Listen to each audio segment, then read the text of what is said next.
नमः श्री वर्धमानाय मृदूत्कलिलात्मने सालोकानां त्रिलोकानां यद विद्या दर्पणायते।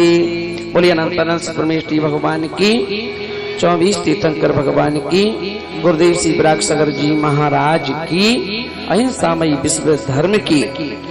दो प्रकार के पर्व होते हैं, एक होते हैं शाश्वत पर्व और एक होते हैं निमित्तिक पर्व। किसी के निमित्त से अगर कोई पर्व मनाया जाए तो वो होता है निमित्तिक पर्व। दीपावली कौन सा पर्व है? निमित्तिक पर्व है, शाश्वत नहीं है। क्योंकि वो महावीर भगवान से जुड़ा हुआ, पर्टिकुलर एक व्यक्ति से अगर कोई जुड़ा हुआ हो कोई पर्व तो वो निमित्तिक पर्व। और जो समस्त लोगों से जुड़ा हुआ हो वो शाश्वत पर्व। तो चलिए परुषा पर्व जो है 10 दिन के, ये शाश्वत पर्व है ना। 16 कारण भावना है, ये शाश्वत पर्व है। किसी भी तीर्थंकर भगवान का शासन काल चल रहा हो पर ये पर्व जरूर पड़ेंगे, है ना। 5 मेरु हैं, ये शाश्वत पर्व है।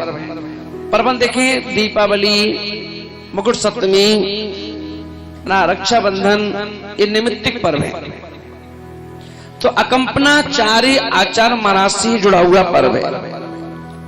तो अपन ये देखेंगे कि यह घटना कहाँ की है? उज्जैन नगरी की। कहाँ की है?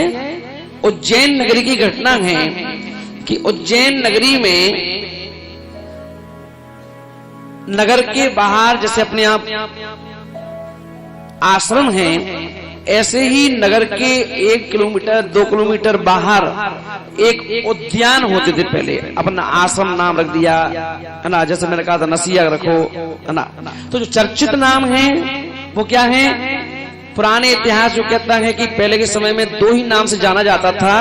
जो नगर से थोड़ा बाहर मंदिर हो, या तो उसे नसिया कहा जाता था या उसे कहा जाता उद्यान, महावीर उद्यान, पारसनाथ उद्यान, है ना। तो कोई भी संघ जब किसी नगर में प्रवेश करता है तो डायरेक्ट नहीं करता, उस उद्यान में रुक जाता है। उद्यान तक साधु बिना किसी नरियल के, बिना किसी बुलावे के आ सकते हैं। और उद्यान में आकर के साधु बैठ जाता है, उसकी चर्चा जब नगर में पहुंचती है कि फलाने साधु कोई आए उद्यान में आ गए, तो उद्यान से फिर समाज उनको क्या करती है? ससम्मान नगर में लाती है। तो ऐसे ही उज्जैन की नगरी में उद्यान में 700 मुनि राजों के साथ आचार्य अकंपनाचार्य संघ के साथ वहां उद्यान में पहुंचे। और जब उद्यान में पहुंचे इतना बड़ा संघ, तो पूरे नगर में हल्ला हो गया कि 700 मुनिराज आए, 700 मुनिराज आए। तो अपन देखें 700 मुनिराजों का नाम सुनकर के सारी समाज में मुनिराजों को नाम सुनकर के रोमांचित हो जाती है समाज। और समस्त समाज क्या करती है? दूसरे दिन सुबह सुबह से ही, जैसे आज अपन देख रहे थे रक्षाबंधन का दिन था, तो आज 4:45 बजे से लोगों की लाइन लग गई थी। आज सुबह से लोग रक्षा सूत्र लेके, पाद प्रक्षालन के लिए, आरती कर थाल लेकर के सब लोग लगे थे। तो ऐसे ही जहां उद्यान में जब 700 मुनिराज आए तो हर घर से पूरी की पूरी फैमिलियां क्या हुआ, उन्होंने थाली सजाई द्रव्य की, और द्रव्य की थाली सजा करके पाद प्रक्षालन के लिए पानी लेकर के, थाली लेकर के, और सारी की सारी समाज हल्ला गुल्ला करते हुए रोड पर देखा लंबी लाइन लगी। और उस समय राजा अपनी छत पर टहल रहा था कि उसने देखा कि इतनी समाज सुबह सुबह से कहाँ जा रही है भाई। तो उन्होंने अपने मंत्री से पूछा कि ये चहल पहल समाज के लोग थालियां लेकर के पूजा की कहाँ जा रहे हैं। तब जाकर के उन्हें बताया गया कि हे राजन, यह जो समाज जा रही है, ये समाज हमारे उद्यान में आचार्य अकंपनाचार्य 700 मुनि राजों के साथ उज्जैन नगरी में प्रवेश किए और ये पब्लिक पूरी उन्हीं के दर्शनार्थ, उनके दर्शन करने के लिए जा रही है।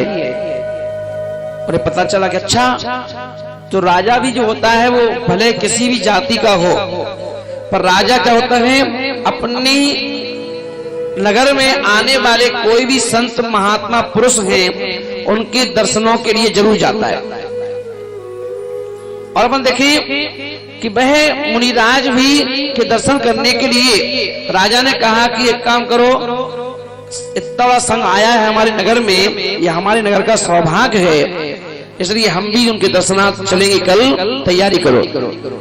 पर मंत्री जो था वह जैन धर्म से थोड़ा सा ईर्ष्या करने वाला था, इसलिए उसने क्या किया, तुरंत कहा कि महाराज अगर वहां चले गए और महाराज अगर जैन साधुओं से प्रभावित हो गए तो हमारा तो काम खत्म हो जाएगा। तो उन्होंने क्या किया, कान भरना प्रारंभ किए। उन्होंने क्या कर दिया, कान भरना, क्योंकि ध्यान रखना आज का समय क्या चल रहा है, जो काम करने वाला है उसकी कोई पूछ नहीं है, काम करने वाले की कोई पूछ नहीं है, पर कान भरने वाले की पूछ बहुत है। अगर कोई व्यक्ति काम करना भले ना सीखे, आज के समय में कान भरना सीख जाए तो उसकी बहुत पूछ होती है और उसका बहुत सम्मान होता है और वो अपने कामों में सफल हो जाता है। तो वहां पर मंत्री ने क्या किया, उनके कान भरना प्रारंभ किए राजा के, कि आप जिनके दर्शन करने जा रहे हो वो तो नंगे रहते हैं, इतने गरीब हैं, पुअर फैमिली से हैं, है ना, उनके घर पे खाने पीने को नहीं था, है ना, मूर्ख हैं, उन्हें कुछ नहीं आता, बेरोजगार थे, साधु बन गए, अब उनके दर्शन करके क्या करोगे। तो राजा को ये बात अटपटी लगी, ऐसा कैसे, ना बोले जितनी पब्लिक जा रही, जिनके पीछे इतनी दुनिया जा रही है, वो सब ऐसे तो नहीं जा रही होगी, हम दर्शन करने जरूर जाएंगे। मंत्री का ठीक है चलो भाई। अब यहाँ राजा ने कह दिया जाएंगे, मंत्री भी ने भी खूब कोशिश की कान भर करके कि ना जाए राजा, पर राजा नहीं माना, बोले जाएंगे जरूर। तो मंत्री बोला ठीक है। अब यहाँ अकंपनाचार्य आचार्य महाराज जो थे वो अपने 700 मुनिराजों के साथ बैठे हुए थे और उन्होंने क्या किया, अपने संघ को आदेश किया कि आज नियम से राजा दर्शन करने आएगा। निमित्त ज्ञानी थे, बोले आज राजा दर्शन करने आएगा, इसलिए सभी मुनिराज एक काम करना, कोई भी व्यक्ति, कोई भी मुनिराज जब राजा आए, क्योंकि राजा जब आएगा तो राजा के साथ 20-25 लोग तो आएंगे। अगर देखते सामान्य रूप से कोई मंत्री आता है मंच पर तो उसके साथ 25-50 लोग आते हैं, और 50 लोगों में मेनी मैन मेनी माइंड, सबका क्या माइंड है, क्या सोचते, क्या उनके विचार हैं। राजा भले अच्छा हो तो साथ वाले खराब हो तो दिक्कत हो जाएगी। तो इसलिए उन्होंने क्या किया कि आचार्य महाराज ने आदेश कर दिया कि 700 मुनिराज के 700 मुनिराज अपने अपने ध्यान में बैठना, ना तो हंसना, ना मुस्कुराना, ना आशीर्वाद देना, ना कुछ पूछना। ऐसा नहीं कि राजा आ रहा है तो हाल शुरू हो जाओ, अच्छा राजा है आप, कहाँ से आए, क्या है, कुछ नहीं। आप तो मुनिराज बिल्कुल बन के बैठ जाओ शांति से, ठीक है। अब राजा आया, और जब राजा आया तो क्या हुआ, आहार के बाद आया, और आहार के बाद क्या होता है, प्रतिक्रमण होता है एक, जिसका नाम है ईर्यापथ प्रतिक्रमण। कौन सा प्रतिक्रमण होता है, ईर्यापथ। कि उस ईर्यापथ यानी आहार में जाने में, आने में, खाने में कोई हमसे दोष हो गया हो, मन से, वचन से, काय से, उसकी शुद्धि के लिए समस्त चेले, है ना, अपने प्रमुख महाराज के पास जाकर के पूरे रास्ते की घटना चक्र को बताते कि आज चौके में गए थे तो अंतराय हो गया, चौके में गए थे तो फलानी चीज जो त्याग हुई चीज थी वो हाथ में आ गई, या कुछ भी, कोई भी जो चीज पूरा घटना कर्म है तो पूरा का पूरा सुना देते हैं। तो उसका नाम ईर्यापथ है। तो गुरु महाराज क्या करते हैं, उसका प्रायश्चित देकर के सही कर देते हैं। तो भाई ईर्यापथ हुआ। ईर्यापथ में एक साधु नहीं आए थे, वो दूर गए होंगे किसी चौके में, तो नहीं आ पाए।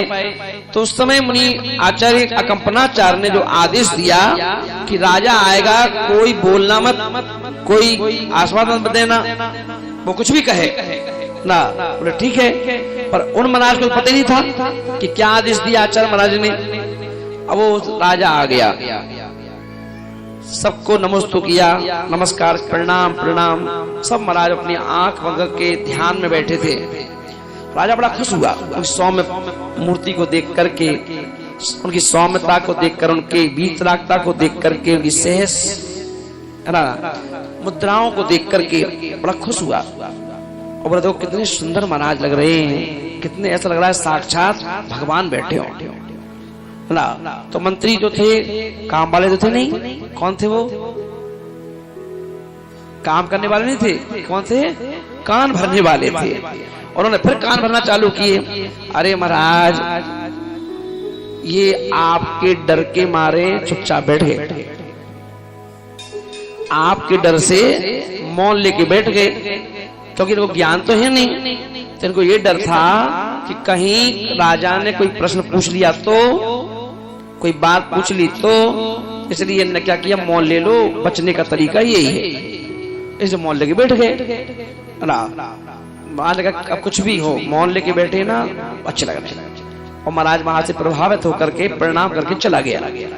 रास्ते में जा रहे थे वापिस, जो एक मुनि महाराज दूर गए थे वो लौट के आ रहे थे। उनका नाम था सुरत सागर जी महाराज। क्या नाम था उनका, सुरत सागर जी महाराज।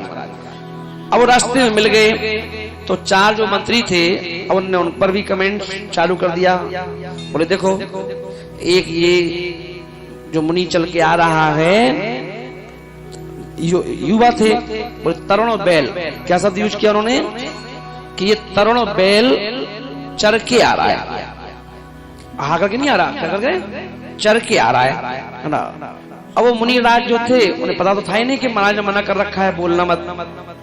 तो उन्होंने कहा तरुण बैल चर के आ रहा, उन्होंने सुन लिया। उन्होंने वो रुक गए वहां पर, और उन्होंने क्या किया, बोले तुम्हें अपने ज्ञान पर इतना घमंड है तो एक काम कर ले भाई, साथ कर लो, कर लो, आ जाओ बैठ लो, कितना ज्ञान है तेरे को, तू राजा को भड़का रहा है, कर ले ज्ञान, पूछ, क्या पूछना तेरे को, जो मैं पूछू तू जवाब दे, जो तू पूछेगा मैं जवाब दूंगा।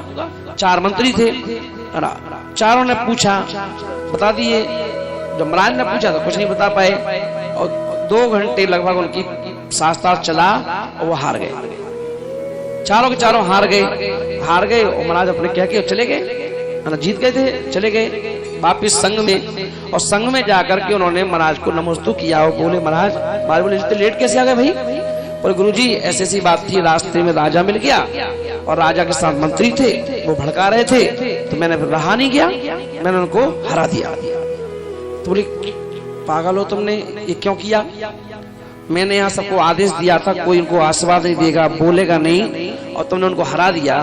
तो यहाँ पर जीतना महत्वपूर्ण नहीं था, यहाँ पे हारने में ही हमारी जीत थी। बोले क्यों, क्योंकि तुमने उनको हरा दिया, वो हार करके भी नहीं हारेंगे, वो हार करके भी नहीं हारेंगे। अब वहां तो हार गए, अब मगर वो एकांत में जब बैठेंगे चारों, तो नियम से क्या करेंगे, षड्यंत्र रचेंगे, कुछ ना कुछ हमला कर सकते हैं। बोले तुमने तो क्या किया, आज सुत सागर धर्म की प्रभावना नहीं की, तुमने अपितु 700 मुनि राजाओं के संघ पर क्या कर दिया, उपसर्ग का रास्ता खोल दिया। अब घबरा गए बेचारे सुत सागर महाराज, तुम्हारी गलती हो गई, हम तो बोले अब क्षमा करो महाराज, क्षमा तो है ही, पर जो हो चुका वो तो हो चुका। तो बोले अब इसके बचने का कोई रास्ता बताओ।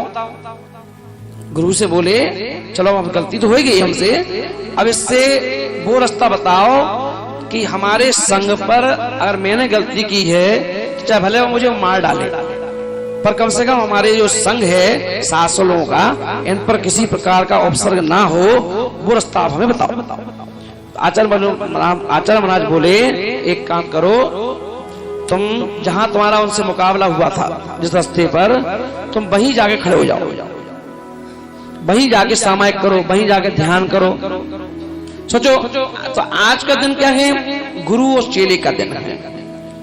अब आज के समय में ऐसा कोई चेला होगा, अगर किसी चेले को आज के समय में कोई गुरु कहे, कोई चेला शास्त्रार्थ करके आ जाए और गुरु कहे तुमने गलत करके आए, तो चेला क्या बाल लो ऐसे गुरु अच्छे गुरु, एक तो हम वो करके आए और जो ऊपर से ये कह रहे हैं कि बताओ बड़े वो करके आए, और उतने के बाद भी अगर महाराज ये कह रहे हैं कि जाओ तुम वहीं खड़े हो जाओ, आज रात को तुम वहीं रहना है, तो कहेंगे अच्छे गुरु हैं, अरे हमें फंसवा रहे, मरने के लिए हम ही है क्या है? अब अवसर आएगा तो सब लोग झेलो, क्या दिक्कत है, हम अकेले क्यों जाए? पर वो अपन देखे गुरु और शिष्य की जो पराकाष्ठा है उसको निर्वाह करते हुए वो सुख सागर जी महाराज अकेले चले गए, और जहां उनका उन मंत्रियों से शास्त्रार्थ हुआ था वहां जाके खड़े होकर के ध्यान में बैठ गए। शाम का समय था, रात को षड्यंत्र हो सकता है कुछ भी, और यहाँ पर पूरा संघ आराम से जाप में बैठ गया कि भाई कुछ अनहोनी घटना ना घटे, चलो बैठ जाओ। अब वहां पर चारों मंत्री एक कमरे में पहुंचे और बोले बताओ आज तो राजा के सामने हमारी बेइज्जती हो गई। एक नंगे महाराज ने हम चारों की ऐसी धज्जियां उड़ाई राजा के सामने कि जो थोड़ी बहुत हमारी बनी बनाई साख थी वो भी खत्म हो गई। बोले अब क्या करें? बोले क्या करें क्या, जिसने भी साख बिगाड़ी है एक काम करो उससे बदला तो लेंगे, बिना बदले के तो नहीं रहेंगे। तो बोले क्या करें? बोले एक काम करो आज रात को अपन यहाँ तलवारें उठाओ और चलो चारों के चारों, और 700 मुनिराज हैं सबको काट पीट दो। क्या बनाया? उठाओ सबके मुनि राजाओं को क्या कर दो, तलवारों से काट पीट के अलग कर दो। ये मन में विचार बना करके चल पड़े। पर जो गुरु महाराज होते हैं उनकी सोच बहुत ऊंची और बहुत दूरदृष्टा होते हैं। उनने पहले ही जिससे लड़ाई थी उसको पहले ही पहुंचा दिया आगे, जाओ तुम वहां खड़े हो जाओ। और जब वो चारों मुनिराज चारों मंत्री जब उनको 700 मुनि महाराजों के ऊपर अवसर करने के लिए चले तो रास्ते में, और जब रास्ते में मिल गए तो उन्होंने क्या किया, चारों का मन परिवर्तन हुआ। चारों व्यक्ति ये सोचने लगे कि अभी अपन 700 मुनि राजों के पास जा रहे थे, तो क्या हुआ, जब वो 700 मुनि राजों के ऊपर अवसर करने के लिए जो चारों के चारों मंत्री जब चल पड़े तो रास्ते में उन्हें कौन मिल गया, वही मुनि महाराज मिल गए जिनसे उनकी लड़ाई हुई थी। तो चारों मुनि महाराज चारों मंत्री सोचे लगे कि 700 मुनि महाराजों ने हमारा कोई बिगाड़ा तो है नहीं, ना उन्होंने हमसे लड़ाई की, ना उन्होंने हमको जवाब दिया, तो उनको छोड़ो, उनको क्यों मारे अपन, ये मिली गया है इसी से लड़ाई अपनी, तो इसी को मारो पीटो अलग करो। बोले ठीक है। तो क्या किया, चारों ने तलवार निकाली उन्हें मारने के लिए। अब बात यह आई कि पहले कौन मारेगा, तो बोले तू मार, तुम मारो, तुम मारो। नहीं नहीं भाई मैं नहीं, डर लग रहा है मुझे। तो एक काम करो चारों जन एक साथ मारो, चारों जन एक साथ मारो। चारों ने तलवार निकाली और हाथ ऊपर किया मारने के लिए। उसी क्षण उन सुख सागर जी महाराज की श्रद्धा भक्ति आस्था को देख करके क्या हुआ, वहां का रक्षक देव जो था उसने चारों को उसी पोजीशन में कीलित कर दिया, बुद्ध बना दिया, जैसे कोई बुद्ध होता है ना खड़ा, ऐसा बना दिया चारों को। और मुनिराज तो पता ही नहीं था कि कोई हमारे मारने आया है, वो तो आंख बंद करके खड़े थे। और वो चारों के चारों ऐसे की ऐसी पोजीशन में खड़े हो गए और बुद्ध बन गए वहीं के वहीं। पूरी रात इसी तरह खड़े रहे। सुबह जब भोर हुई, चहल पहल निकली हुई, लोग देखा रहे क्या हो गया है ना, ये मुनिराज खड़े और चारों मंत्री की बुद्ध खड़े, क्या बात है। राजा को बुलवाया गया, राजा ने देखा अरे घोर अन्याय, मतलब इन 4 मंत्रियों ने कल मुनिराज ने इनको हरा दिया, तो बताओ ये मतलब इनको मारने आ गए। तो राजा ने क्या किया, सजा सुनाई, इन 4 मंत्रियों को एक तो देश से निकाला, उज्जैन से इनको निकालो, बाहर भगाओ, और दूसरा क्या करो, इनको काला मुंह करो, गधे में बैठाओ और पूरे नगर में घुमाओ। अभी तो इतनी बेइज्जती हुई थी, अब और बेइज्जती हो गई। अब 4 लोग और ज्यादा उग्र हो गए, पर राजा ने निकाला दे दिया था, देश से निकलो, हमारे नगर से और कहीं जाओ। अब क्या हुआ, चारों के चारों मंत्री उज्जैन से चल करके चलते चलते हस्तिनापुर आ गए। कहाँ गए, हस्तिनापुर। और मंत्री तो थे ही, विवेक तो था ही, ज्ञान तो था ही, षड्यंत्रकारी तो थे ही। तो उन्होंने क्या किया, चारों के चारों मंत्रियों ने पता किया कि यहाँ का राजा कौन है, हस्तिनापुर का। तो उस समय वहां के राजा जो थे, क्या नाम था उनका, राजा पद्म। क्या नाम था, राजा पद्म। और राजा पद्म के पिताजी का नाम था महापद्म। तो महापद्म के पुत्र जो राजा पद्म थे, उस समय राज कर रहे थे वो। तो राजा पद्म ने उन चारों से कहा कि देखो, नौकरी हम तुम्हें दे सकते हैं एक शर्त पर। बोले कौन सी शर्त है?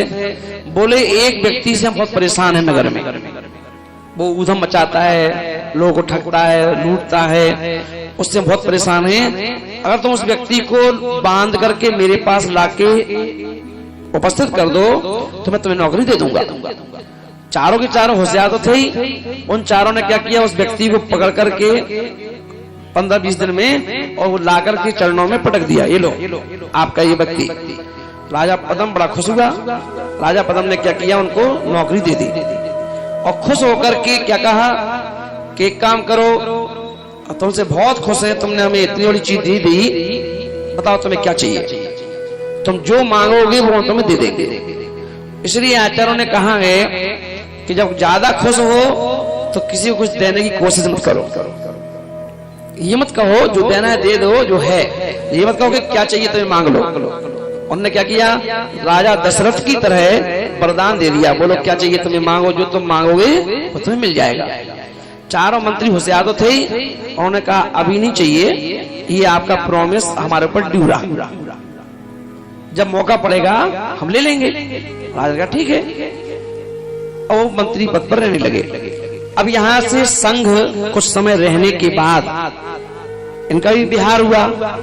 इनके मन में विचार आया चलो हस्तिनापुर के दर्शन कर लें, और ये भी चलते चलते हस्तिनापुर आ गए।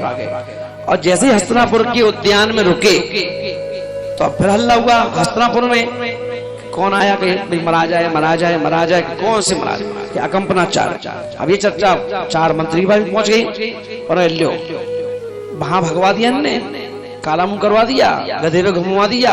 अब ये यहाँ भी आ गए, अब यहाँ के राजा को पता चलेगा तो वो भी फिर हमें सजा देगा। तो अब क्या करें, तो ने फिर योजना षड्यंत्र रचना चालू कर दिया। क्या करें भाई बचने के लिए, तो एक काम करो, चलो राजा के पास, उन्होंने वरदान दिया था, वरदान वो मांग लो।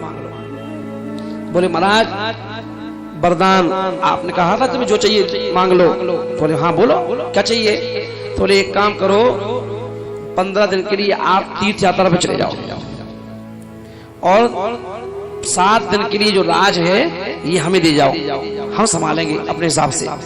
कि ठीक है भाई, वो तो वरदान दे चुके थे। उन्होंने कहा ठीक है, और ऐसा पता ही नहीं था कि इनके अंदर क्या चल रहा है, क्यों मांग रहे हैं। वो चले गए यात्रा पर, श्री कौन, राजा पद्म चले गए, और ये वहीं रुके। इनने क्या किया, उपसर करने की तैयारी कर ली कि जिस उद्यान में महाराज रुके थे उसके चारों तरफ रात को गड्ढा खुदवा दिया, खाई चारों तरफ। और खाई में क्या किया, पूरे नगर की गंदगी उसमें डलवा दी, है ना, मांस, हड्डी, कचड़ा सब डलवा दिया चारों तरफ। और उसमें क्या लगा दिया, आग लगवा दी। अब धुआं निकलने लगा, यहाँ से धुआं जाए इस तरफ, यहाँ का धुआं इस तरफ, और बीच में कौन बैठा था, 700 मुनिराज। तो वो धुआं पूरे सांसों के माध्यम से नाक में, पेट में भरने लगा। उन्होंने मुनि महाराजों से कहा कि एक काम करो भैया, उपसर्ग हो रहा है, आचार्य ने सब लोग नियम संलेखना ले लो। क्या ले लो, नियम संलेखना। कहीं जल के मर गए तो संलेखना तो हो जाए। तो क्योंकि नियम 2 प्रकार की संलेखना होती है, नियम संलेखना और यम संलेखना। यम का मतलब ये है कि एक बार ले ली तो छूटती नहीं है, करनी पड़ेगी। और नियम संलेखना का मतलब ये होता है कि अगर तुमने देखा कि भाई ये 15 दिन खतरे के हैं तो 15 दिन के लिए नियम संलेखना ले ली। मर गए तो ठीक है, नहीं मरे तो 15 दिन बाद नियम खत्म हो जाएगा। तो उन्होंने देखा उपसर्ग आ रहा है, तो उपसर्ग में उन्होंने क्या किया, नियम संलेखना ले ली कि अगर ये उपसर्ग में मर गए तो संलेखना, और नहीं मरे तो खत्म होने के बाद नियम खत्म हो जाएगा। और सलेखना लेकर के बैठ गए, ध्यान में बैठ गए, वितराग अवस्था में बैठ गए। अब यहाँ पर अवसर चालू हुआ तो धुआं तो चल ही रहा था। उन 4 मंत्रियों के मन में और विचार आया कि और क्या किया जाए इनको सताने के लिए, और कैसे प्रताड़ित किया जाए इनके लिए। तो मन में विचार आया कि एक काम करो, एक यज्ञ करवाओ। क्या करवाओ? यज्ञ। और उस यज्ञ का नाम क्या था? नरमेध यज्ञ। कौन सा यज्ञ था? नरमेध, जिसमें एक अश्वमेध होता है, अश्व में घोड़ों को आहुति दी जाती है, घोड़ों की, और नरमेध में मनुष्यों की, जिंदा मनुष्यों को सीधा सीधा अग्नि में डाल दिया जाता है। तो उन्होंने क्या किया, अपने पास 700 लोग तो हैं, तो एक काम करो, नरमेध यज्ञ करो, उसमें एक मुनिराज को अपन अग्नि में डाल देंगे। और उसकी तैयारियां जोरों पे होने लगी, जैसे अपन लोग विधान तैयार करते हैं विधान की, ऐसे तैयारियां उस यज्ञ की होने लगी। अब हिंदुओं में एक चीज कही जाती है कि किसी प्रकार का धार्मिक अनुष्ठान यदि चल रहा हो और उस अनुष्ठान में कोई गिट्ठा विद्वान आ जाए, बौना 52 अंगुल का है ना विद्वान सबसे सुंदर माना गया, सर्वश्रेष्ठ माना गया, तो 52 अंगुल का विद्वान चाहिए था कि अगर मिल जाए तो ये यज्ञ है ना 100% नहीं 1000% सफलता दिलाएगा। तो उन्होंने क्या किया, यहाँ पर यज्ञ की तैयारी तो चालू कर ही दी कि मिल गया 52 अंगुल का तो ठीक है, नहीं तो बड़े बड़े विद्वान करवाएंगे, कोई दिक्कत नहीं, और यज्ञ की तैयारी की जाए। और यहाँ पर जब यज्ञ की तैयारी होने लगी तो एक आचार्य महाराज अपने संघ के साथ दूसरे आचार्य बैठे हुए थे, रात्रि में विश्राम कर रहे थे, जिनका नाम था सारस्वताचार्य। क्या नाम था? सारस्वताचार्य महाराज बैठे थे, है ना। वो बैठे थे तो रात्रि में जब वो सो रहे थे तो नींद नहीं आ रही थी, तो आंखों से कहां देख रहे थे? आकाश की ओर। तो आकाश में एक तारा कप रहा था। उस तारे को देख करके वो निमित्त ज्ञानी थे, उस तारे को देख करके उनके मुंह से निकल गई आह, चीख जोर से निकल गई। और जब चीख निकल गई तो बगल में बैठे थे छुल्लक जी लेटे थे, जिनका नाम था पुष्पदंत छुल्लक जी। क्या नाम था? पुष्पदंत छुल्लक महाराज, वो भी लेटे थे। जैसे ही उन्होंने देखा कि गुरु के मुख से चीख निकली, वो तुरंत जग गए। पूछा तुरंत, गुरुदेव क्या हुआ? क्योंकि रात्रि में मुनि महाराज बोलते नहीं, निषेध नहीं है कि बोल नहीं सकते। अगर किसी की समाधि हो रही हो, कोई दुनिया से जाने वाला है, और विशेष परिस्थितियों में मुनिराज रात्रि में बोल सकते हैं, रोक टोक नहीं है। पर तुम कहोगे फालतू बोलने के लिए मौन खोल लो, तो मुनि महाराज नहीं खोल सकते। तो वो मुनि महाराज बोलते तो है नहीं रात को, और वो अचानक बोल पड़े, है ना, बोल पड़े, एकदम चीख गए वो कि लो बहुत बड़ा उपसर्ग, महान घोर उपसर्ग। छुल्लक जी बोले, किसके ऊपर उपसर्ग आ रहा है? बोले 700 मुनिराजों के ऊपर। अगर इस उपसर्ग को जल्दी से दूर नहीं किया तो 700 मुनिराजों को जलती अग्नि में डाल दिया जाएगा। इसलिए एक काम करो, जल्दी उपसर्ग को दूर करने की व्यवस्था करो। उन्होंने पूछा, अब इन मुनिराजों की उपसर्ग को दूर कैसे करें? तो ना एक काम करो, एक मुनिराज हैं जो फलाने पर्वत पर बैठ करके ध्यान अवस्था में बैठे हैं, जिनका नाम है विष्णु कुमार मुनि। उनके पास जाओ, उनसे निवेदन करो, उनके हाथ जोड़ो, उनको बार बार प्रेरित करो कि वो उठें और उस अवसर को दूर करें। वो कैसे करेंगे? एक मुनिराज कैसे करेंगे? तो बोले इसलिए कर देंगे वो, क्योंकि उनको एक रिद्धि सिद्धि हो गई। क्या हो गई है? रिद्धि सिद्धि। उस रिद्धि सिद्धि का नाम क्या है? यह रिद्धि जो होती है उसमें यदि साधक यहाँ बैठा है, अगर वो ऐसा हाथ कर ले तो ये हाथ इधर लंबा होता चला जाएगा, और यहीं बैठे बैठे हम सूरज को टच कर सकते हैं, है ना। और चाहे तो अपने शरीर को यहां से इतना बड़ा करें कि सुमेरु पर्वत के समान शरीर हो जाए हमारा उस रिद्धि से, और चाहे तो उस शरीर को एक चने के बराबर बना सकते हैं। जितना चना होता है इतना शरीर कर सकते हैं अपना, छोटा बिल्कुल, है ना। उसका नाम विक्रिया रिद्धि। तो उनको विक्रिया रिद्धि की प्राप्ति हो चुकी है। वो चाहे तो इस अवसर को दूर कर सकते हैं। जाओ उनको जगाओ। तो क्षुल्लक महाराज रात को उनके पास चले गए। जहां वो बैठे थे ध्यान में, उनको ध्यान तोड़वाया, और जब ध्यान तोड़वाया तो आंखें खोली उन्होंने। तो बोले कि घोर उपसर्ग महाराज, घोर उपसर्ग। किसके ऊपर? 700 मुनि राजों के ऊपर। बोले क्या करें? तो बोले कि भाई आप दूर कर दो। कि हम कैसे दूर करेंगे? देखो, साधु को विक्रिया रिद्धि उत्पन्न हो चुकी, और इतनी विरक्तता होती है दिगंबर मुनियों की कि उन्हें यही होश नहीं है कि मुझे विक्रिया रिद्धि प्राप्त हो चुकी, और फिर वो ऐसे ही बैठे सामान्य मुनि बन करके। और ऐसे मुनि महाराज को जब बाबा कहा गया कि आपको विक्रिया रिद्धि उत्पन्न हो चुकी है, कि अच्छा, इसलिए आप अकेले नहीं हो, उस रिद्धि के माध्यम से आप क्या कर सकते हो? उपसर्ग को दूर कर सकते हो। तो उन्होंने चेक किया, अपना हाथ बढ़ाया तो हाथ बढ़ता चला गया, है ना। तो उन्होंने कहा ठीक है, मैं उपसर्ग को दूर करूंगा। और उन्होंने उठ करके सबसे पहले मुनि पद को त्याग किया। बोले मुनि महाराज हिंसा कैसे करेंगे? तो उन्होंने क्या किया? मुनि पद को, पिछी कमंडल को छोड़ा, और अब शरीर छोटा बना ही सकते थे। उन्होंने क्या किया? 52 अंगुल का शरीर बनाया। कितना बना लिया? 52 अंगुल का। और शरीर बना करके ब्राह्मण का रूप बना लिया, टीका मीका लगा लिए, छोटी मोटी रख ली, और वहीं पहुंच गए। और जैसे ही वहां पहुंचे तो वहां पर उन 4 मंत्रियों ने देखा कि जो हम चाहते थे 52 अंगुल का कोई ब्राह्मण मिल जाए, मिल गया। तुरंत निवेदन किया, जैसे पर पंडित को बुलाते ना, महाराज आपको हमारे विधान में आना है। तो उन्होंने उनसे निवेदन किया कि हम लोग यहाँ पर नरमेध यज्ञ कर रहे हैं, है ना, और उसमें हम चाहते हैं कि इतना बड़ा यज्ञ है जिसमें मनुष्यों को जलाया जाएगा, तो आप उसका नेतृत्व करो। तो उन्होंने कहा ठीक है, कर देंगे, मगर उसके लिए दक्षिणा चाहिए हमको। चारों मंत्री तो मंत्री तो थे, राजा थे तो, है ना। तो बोले कि क्या दक्षिणा चाहिए बताओ। दक्षिणा मुंह से बोलो वही मिलेगी।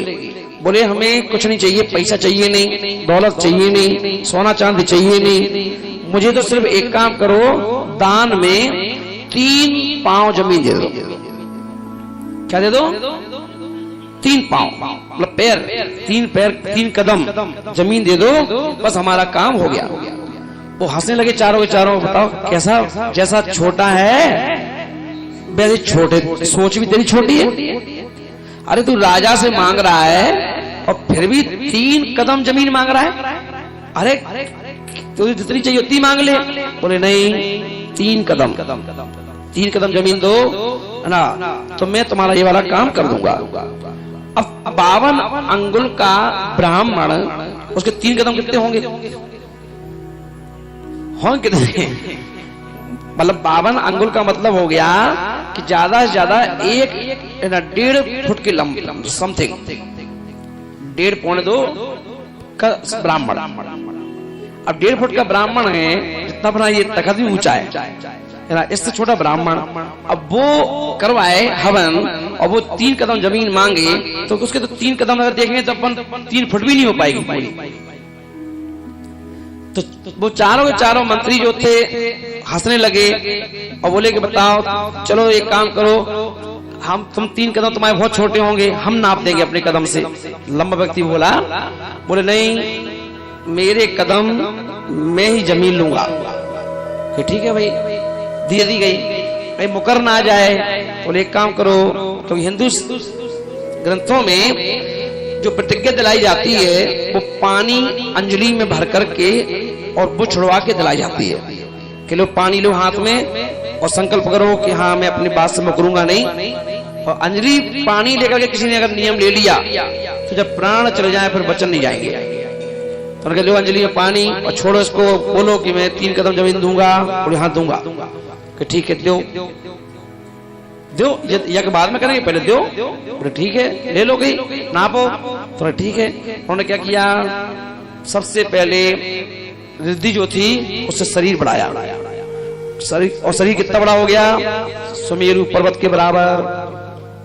कितना बड़ा हो गया? इतना बड़ा। पैर कितने बड़े बड़े हो गए? वो देख के रह गए कि ये क्या हो गया, बढ़ते जा रहे थे, बढ़ते जा रहे थे, ये क्या हो गया। चारों मंत्री उन्होंने 1 कदम वहीं से उठाया और सीधा सुमेरु पर्वत रखा, और दूसरा उठाया तो मानसोत्तर पर्वत पर रख दिया। अब बोले बता, दो में पूरी जमीन नप गई, 2 कदम में ही पूरी जमीन नप गई, अब बची नहीं जमीन, है ना। अब बोले बताओ तीसरा कदम कहाँ रखूं, ये तो 2 ही कदम है। मैंने कहा 3 कदम जमीन चाहिए, तीसरा कदम कहाँ रखूं। तो वो चारों डर गए थे बहुत, चारों ने हाथ जोड़ के बोले हमारी छाती पर रख देता हूं, तो अब कहाँ से लाएं जमीन, है ना। तो जब जाकर के उन्होंने कहा कि बताओ अपनी जबान से मुकरी ना, 3 कदम कहा था, दे नहीं पा रहे, चलो क्षमा मांगो, अब मैं जो कह रहा हूं वो करो, इन सभी महिलाओं को मुक्त करो, इनका उपसर्ग कोई उपसर्ग नहीं होगा। तब जाकर उन्होंने क्या किया, वो उपसर्ग दूर करवा दिया इस प्रकार से। तो वह उपसर्ग जो हुआ तो चारों मंत्री उनके कदमों में गिर गए। फिर उन्होंने क्या किया, उपसर्ग दूर किया, और उपसर्ग दूर करने के बाद राजा को बुलवाया। राजा जब आया सामने तो देखा कि ये तो हमारा ही सगा भाई है। जो पद्म राजा था वो विष्णु कुमार जी का ही भाई था, है ना, और छोटा भाई था, क्योंकि विष्णु कुमार और राजा पद्म दोनों 2 भाई थे। राज मिलना था विष्णु कुमार को। जब पिताजी ने बुलाया विष्णु कुमार को कि भाई पूरा राजपाट अब तुम संभालो, तो उन्होंने कहा कि महाराज आप क्यों छोड़ रहे हो। पिताजी से पूछा क्यों छोड़ रहे हो, तो बोले कि देखो ये राज हमेशा के लिए नहीं होता, कोई भी धारणा कर ले उसे छोड़ना पड़ता है, ये सांस में नहीं जाता मरने के बाद, इसलिए पहले ही छोड़ दो। तो विष्णु कुमार बोले कि जो चीज छोड़ना पड़ेगी, छोड़ना पड़ती है, उस चीज को मैं ग्रहण क्यों करूं, इसलिए मैं लूंगा ही नहीं। और तो उनका एक काम छोटे भाई को दे दो, पर मैं नहीं लूंगा, और उन्होंने दीक्षा ले ली, है ना। छोटा भाई राजा बन गया। तो उन्होंने अपने छोटे भाई को डांटा कि पता कैसा जैन है तूने नाक कटवा दी, बेइज्जती करवा दी क्षत्रिय धर्म की, कि बताओ तेरे राज में और इन मंत्रियों की हिम्मत पड़ गई कि मुनि राजों के ऊपर उपसर्ग, है ना। बहुत डांटा। जब डांट करके और बोला भाई मेरी गलती हो गई, मुझे पता ही नहीं था कि इनके अंदर कूटनीति क्या चल रही है इनके अंदर। इन्होंने कहा राज दे दो, मैंने दे दिया। हाँ, क्षमा याचना की उसने भी चरणों में झुक करके। तब जाकर के फिर मुनि राजों ने जो 7 दिन से कुछ खाया पिया नहीं था, गला रुंध गया था, धुआं भर गया था आंखों में, दिमाग में, बिल्कुल आंखें नाक में, है ना, पूरा गला में रुंध गया था। उन मुनि राजों के लिए सभी पूरे नगर में चौके लगाए गए। क्या लगाए गए? चौके। और कितने घर थे? 1400 घर थे उस समय हस्तिनापुर में। कितने घर थे? 1400। प्रत्येक घर के लोगों ने चौका लगाया। और मैं 3 दिन से रोज बता रहा हूं ना चौके का मतलब क्या होता है। चौके में सभी महिलाओं ने गला साफ हो जाए, गला रुंध रहा होगा, इसलिए उन्होंने समय की खीर बनाई थी। क्या बनाई थी? समय जानते हो ना? हाँ, समय की खीर बनाई थी, जिससे वो खीर जब मुंह में जाएगी तो पूरे गले को साफ करेगी। तो गरम गरम खीर खिलाई सबको, है ना। और उनके आहार हुए, और आहार के बाद जश्न मनाया गया, उत्सव मनाया गया उपसर्ग को दूर करने का। उस उपसर्ग को दूर करने के लिए जब उत्सव मनाया गया, तब विष्णु कुमार जी के सानिध्य में मनाया गया। नगर का बच्चा बच्चा वहां पे शामिल था।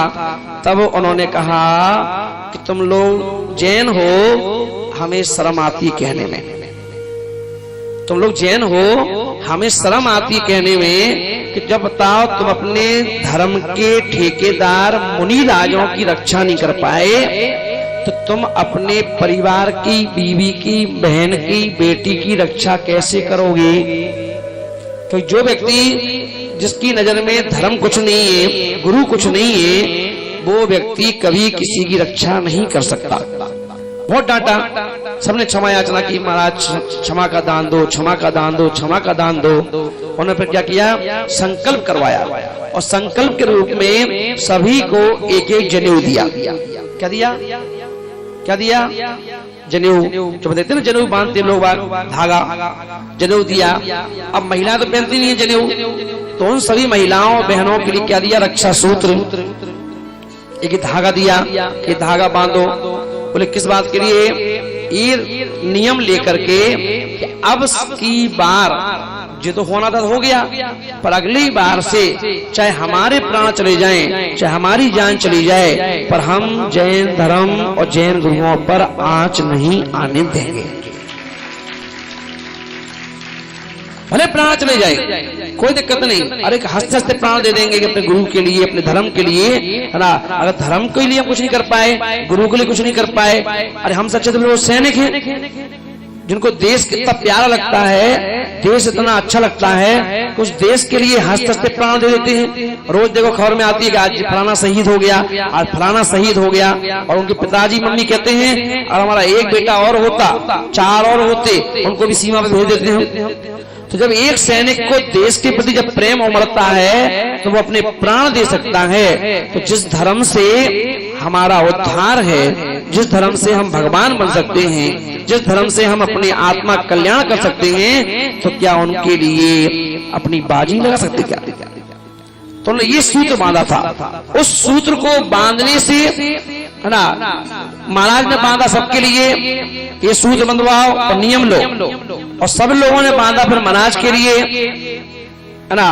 और ये कहकर के हम आपको वादा करते हैं, आज से प्रॉमिस करते हैं, अब से ऐसी गलती हम लोगों से नहीं होगी, ऐसी गलती नहीं होगी ना। तो इसलिए इसका नाम है रक्षाबंधन। क्या है इसका नाम? रक्षाबंधन ना, कि जहां पर हम एक दूसरे की रक्षा के लिए प्रतिबद्ध होते हैं, है ना, एक दूसरे रक्षा करने के लिए हम लोग क्या करते हैं, एक दूसरे से जुड़ जाते हैं, उसका नाम रक्षाबंधन है। पर हम लोगों ने स्वार्थ बस होकर के इस रक्षाबंधन को मात्र भाई और बहन पर टिका दिया कि रक्षाबंधन किसका है, और भाई बहन का। राखी कौन बांधेगा? बहन। किसको बांधेगी? भैया को। लो, सूत्र ही चेंज कर दिया, उसका स्वरूप ही चेंज कर दिया, है ना। तो ये आचार्य विष्णु स्वामी महाराज कह रहे हैं कि भैया ये रक्षाबंधन भाई बहन का त्योहार नहीं है, नहीं है, नहीं है। ये रक्षाबंधन तो हर व्यक्ति एक दूसरे को रक्षा सूत्र बांध सकता है।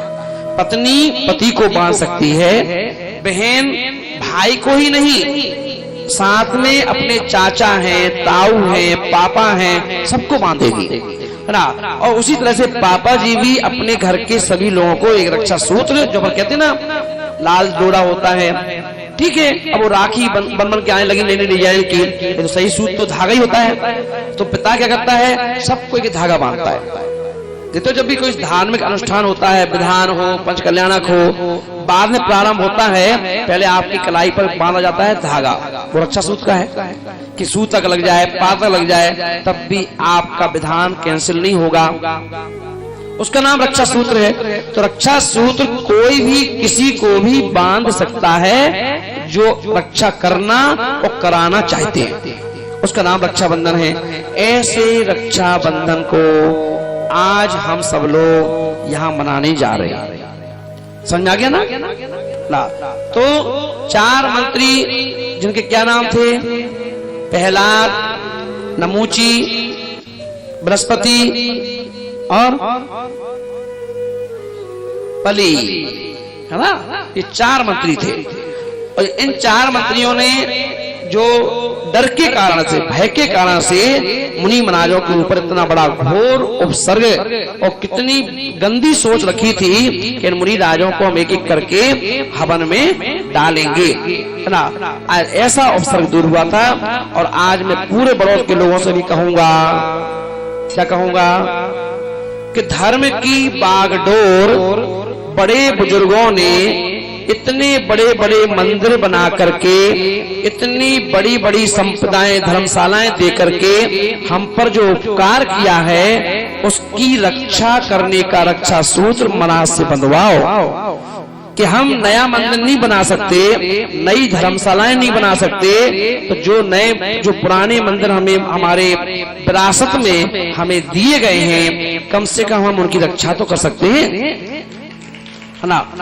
और आज बड़ी आवश्यकता है, बड़ौत ही नहीं, पूरे संपूर्ण भारत की जो जैन समाज है, आज हमारी समाज के बटने में मुनि राज भी शामिल है, मुनि राजों का भी योगदान है। क्यों? क्योंकि आज हर मुनि राज जाकर के समाज के बीच में 2-4 मंडल बना देता है। एक मंडल बनाओ, जो महाराज आते हैं अपने नाम से एक मंडल बना देते हैं और वो मंडल पर्सनली उन्हीं से जुड़ करके रह जाता है। अगर आज की डेट में हम किसी साधु की बैयावत्ती करते हैं, सेवा करते हैं, तो हम एक उन्हीं मनास से जुड़ करके रह जाते हैं। फिर हमारी डिक्शनरी में और कोई दूसरा मुनिराज होता ही नहीं है। अब हम अगर जिएंगे तो उन्हीं मुनिराज के लिए, मरेंगे तो उन्हीं महाराज के लिए, आहार देंगे तो उन्हीं मुनिराज के लिए, चौका लगाएंगे तो उन्हीं मुनिराज के लिए, बिहार करवाएंगे तो उन्हीं मुनिराज के लिए, सारे काम करेंगे तो उन्हीं मुनिराज के लिए, शेष उनके लिए बेकार हो गए, है ना। आचार्यों ने कहा ये मिथ्यात्व है, क्योंकि आचार्यों ने कहा कि 24 बनी हो और उसमें अगर हम एक भगवान को ही नमस्कार करें, एक भगवान की पूजा करें, तो 23 भगवानों के तरफ से हमें दोष लग जाता है। इसलिए आचार्यों ने कहा जब पूजा की जाती है तो पहली पूजा देव शास्त्र गुरु की होती है। उस देव में किसी का नाम नहीं है क्या नाम? और देव मतलब भगवान। और भगवान में देव क्यों कह दिया? बोले पार्श्वनाथ कहते तो लोग पार्श्वनाथ को ही मानते, अगर आदिनाथ कहते तो लोग आदिनाथ को ही मानते, इसलिए उन्होंने कह दिया कोई नाम नहीं, देव, सीधा बोल दो देव। देव में अभी की 24 भी आ जाएगी, पिछली 24 भी आ जाएंगी और आने वाली 24 भी उस देव में आ जाएगी। शास्त्र ग्रंथ का नाम नहीं दिया कि समय सार, कि प्रवचन सार, कि नियम सार, कि कहना कि षटघंटागम, कि कसाय पाहोड़, क्या अष्ट पाहोड़, ग्रंथ का नाम नहीं दिया। अगर एक ग्रंथ का नाम दे देते तो हम लोग और भटक जाते, फिर एक ही ग्रंथ पढ़ के रह जाते कि जय करो, जय पढ़ो, जय पढ़ो, जय पढ़ो। इसलिए उन्होंने कहते शास्त्र, यानी जितने भी शास्त्र हैं सब शास्त्र। बोले गुरु, अब वहां नाम नहीं दिया गुरु का, क्या आचार्य विद्यासागर, क्या आचार्य विराग सागर, क्या आचार्य पदम नंदी, क्या आचार्य कुंतु सागर, क्या आचार्य विद्यानंद जी महाराज, नाम नहीं दिया। बोले अगर एक का नाम दे देंगे तो व्यक्ति पर एक ही की सेवा करेगा, शेष को छोड़ देगा। बोले नहीं, तो बोले कि जीवन में गुरु तो एक होते हैं, जीवन में गुरु एक होते हैं, मगर सारे गुरु जो होते हैं वो भी हमारे गुरु होते हैं। अंतर क्या रहेगा कि जिन गुरु से हमने अपना जीवन की डोर जिन गुरु के हाथ में सौंप दी है, उन गुरु को हम क्या करेंगे, सिर्फ क्या एक्स्ट्रा है उनके पास, तो बोले उन गुरु के पास हम अपने दिल की बातें कर लेते हैं, सुख की, दुख की, घर की, दुकान की, फैक्ट्री की, हर तरह की बातें हम उनसे रिश्ता करने भी जा रहे तो उनसे पूछ के जाते हैं, पूछ के करते हैं, करने के नहीं करे, है ना। तो इन कामों के लिए वो एक गुरु, जिसे कहते हैं फैमिली गुरु, मगर सिर्फ इस कामों के लिए जो हमें समय समय पर सूत्र देते रहे, ये वाली जाप करो, ये वाला त्याग करो, ऐसे आगे बढ़ो, ऐसे साधना करो, है ना। ये सारी चीजें जो करता रहे उसका नाम गुरु, है ना। तो वो एक ऐसा गुरु होता है। और बाकी जो होते हैं वो किसकी तरह होते हैं? गुरु यानी पिताजी। और बाकी और जो दूसरे गुरु आएंगे तो चाचा ताऊ की तरह हैं। वो कैसे हैं? चाचा ताऊ की तरह। तो पिताजी से ज्यादा बच्चे कैसे डरते हैं? चाचा ताऊ से, है ना। क्यों डरते हैं? क्योंकि कोई बात हो गई तो पिताजी से कहा जाएगा तूने यही सिखाया अपने बच्चे को, है ना। तो अगर हम किसी को भी गुरु बनाते हैं और अगर दूसरे गुरुओं की अवहेलना करते हैं, दूसरे गुरुओं की सेवा नहीं करते हैं, दूसरे गुरुओं के पास नहीं आते जाते हैं ना, तो तुम्हारे गुरु बदनाम होते हैं। क्योंकि लोग ये कहेंगे ये तो भैया उन्हीं की औलाद हैं, उन्हीं के लिए सब कुछ करेंगे, दूसरे के लिए कुछ नहीं करेंगे। उससे क्या होगा? धर्म बढ़ती चली जाएगी, समाज बढ़ती चली जाएगी। और आज अपन देखें बड़ौत में कितने मंडल हैं? कम से कम नहीं तो जब हम 2009 में आए थे उस समय 29-30 मंडल थे, और आज कम से कम 90 मंडल के समथिंग हो गए, ज्यादा ही है, 90 मंडल हैं। अब ये बताओ, समाज तो वही है, अब समाज तो हुई खत्म, अब बचे मंडल ही मंडल, और जब मंडल मंडल बचते हैं, अगर वो मंडल कमंडल से जुड़ जाए, साधु से नहीं, साधु की शक्ल ना देखे, ये देखे कि कमंडल है, उससे अगर जुड़ जाए तो वो मंडल है। और अगर वो व्यक्ति विशेष महाराज से जुड़ जाते हैं, फिर वो मंडल नहीं, वो क्या करते हैं, बंडल हो जाते हैं। क्या हो जाते हैं, बंडल। और समाज के लिए खतरा हो जाते हैं, क्योंकि समाज का पतन यहीं से चालू हो जाता है, मंडलों से पतन चालू हो जाता है। क्योंकि मंडल, अब मंडल ही मंडल है, उनका मान आ जाएगा, कसाई आ जाएगी, क्रोध आएगा, सब आएगा। तुमने मुझे पूछा नहीं, तुमने मुझे बताया नहीं, तुमने हमें लेटर नहीं दिया, तुमने हमारे लिए पूछ नहीं की, तुमने हमारा श्रीफल नहीं चढ़वाया, तुमने हमारे मंडल को अनदेखा कर दिया, तुमने हमारे मंडल को सूचना नहीं दी, तुमने हमारे मंडल को स्थान नहीं दिया ना। कितनी चीज आ गई। और मंडल क्यों बनाया गया था? मंडल बनाया इसलिए जाता है कि समाज बहुत बड़ी है, कोई साधु संत आए तो उनकी सेवा में आप लोग लग जाओ, व्यवस्था बनाने के लिए, उसका नाम मंडल। अब आप तो क्या बन गए, समाज पदाधिकारी बन गए, है ना। तो व्यवस्था बनाने के लिए बनाया था मंडल, और उल्टी बनाने से व्यवस्था बिगड़ और गई।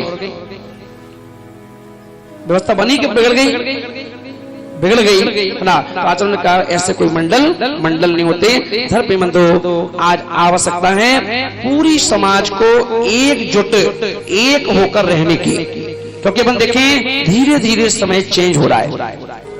आज अपन देखें पंजाबी भले हमसे भी कम है, पर वो एक है, कोई उनके ऊपर उंगली नहीं उठा सकता, है ना। जाट है सब एक तो हो जाते कम से कम, सरकार भी झुक जाती है ना। चाहे वो अच्छी मांग कर रहे हो, चाहे बुरी कर रहे हो, तो भी एक हो जाते हैं, है ना। मुस्लिम हैं एक हो जाते हैं, भले आपस में लड़ेंगे पर दुनिया के लिए एक हैं। अपन लोग ना अपने लिए एक हैं, ना बाहर के लिए एक है, ना घर के लिए एक है।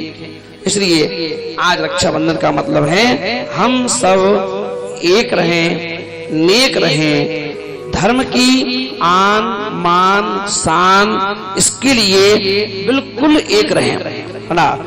हम झुक जाएं, हमारा परिवार झुक जाए, पर हमारे जैन धर्म का ध्वज जो है वो कभी नहीं झुकना चाहिए। ये जिम्मेदारी हम सबकी है ना।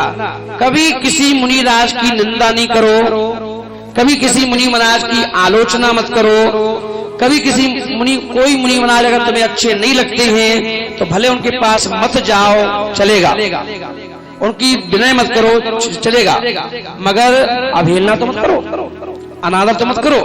क्योंकि लोगों की श्रद्धा को जोड़ने में सालों साल लग जाते हैं, पर लोगों की श्रद्धा तोड़ने में एक झटके में काम हो जाता है। इसलिए हम लोग ये ध्यान रखें, क्योंकि निंदा करना भी पाप है, आलोचना करना भी पाप है, और सुनना भी महापाप है ना। इसलिए हमें दिस इज द चांस, ये जीवन एक अवसर के रूप में मिला है, उस अवसर को हम अपनी आत्मा के कल्याण के रूप में स्वीकार करें और उसके उपयोग करें, जिससे हम अपने जीवन को आदर्शमय और एक सुंदर जीवन जी सकें, जिससे लोग हमें देख के प्रेरणा लेकर के जी सकें। ऐसा जीवन जिए, आपस में हंसते रहें, मुस्कुराते रहें, एक साथ बैठे, एक साथ खाएं ना, एक साथ जिए और एक दूसरे को प्रेरणा स्रोत बनते रहें। इसका नाम रक्षाबंधन है। बोलो महावीर भगवान की, बोलो अकंपनाचार्य महाराज की, बोले पारसनाथ भगवान की, बोले 24 तीर्थंकर भगवान की, अनंत आनंद परमेष्ठी भगवान की।